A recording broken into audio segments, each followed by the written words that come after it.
અમે બધા ભેગા એટલા માટે થયા છીએ કારણ કે અત્યારે તમે જોઈ શકો છો કે કેવા રસ્તા છે.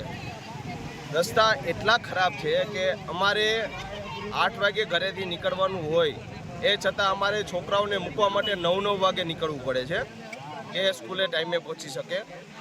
પ્લસ અમારા છોકરાઓ અમારા ઘરવાળાઓ બધાય ઘણા બધા અહીંયા પડે છે.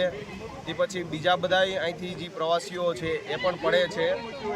અને કહેવાનો મતલબ પ્રશાસનને એ છે કે જલ્દી ને જલ્દી આ રસ્તા રિપેરિંગ કરાવો. જો તમે જલ્દી ને જલ્દી આ વસ્તુ રિપેરિંગ નહીં કરાવો 7 દિવસની અંદર તો અમે પછી હવે રસ્તા રોકવા આંદોલન કરવાની ફરજ પડશે અમને.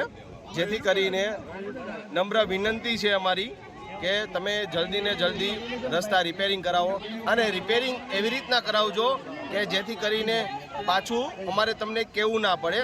જેથી કરીને હમણાં થોડાક ટાઈમ પહેલાં કીધું હતું તો એક જેસીબી આવ્યું, અડધો કલાક ખાલી રહ્યું, અડધો કલાકમાં રહી અને વહી ગયું અને હતું એના કરતાં પણ બહુ ખરાબ કર્યું. સામે તમે જોઈ શકો છો કીચડ એકદમ કરી નાખ્યું છે, જ્યાં બાઇક જાય તો સીધું સ્લીપ જ ખાય.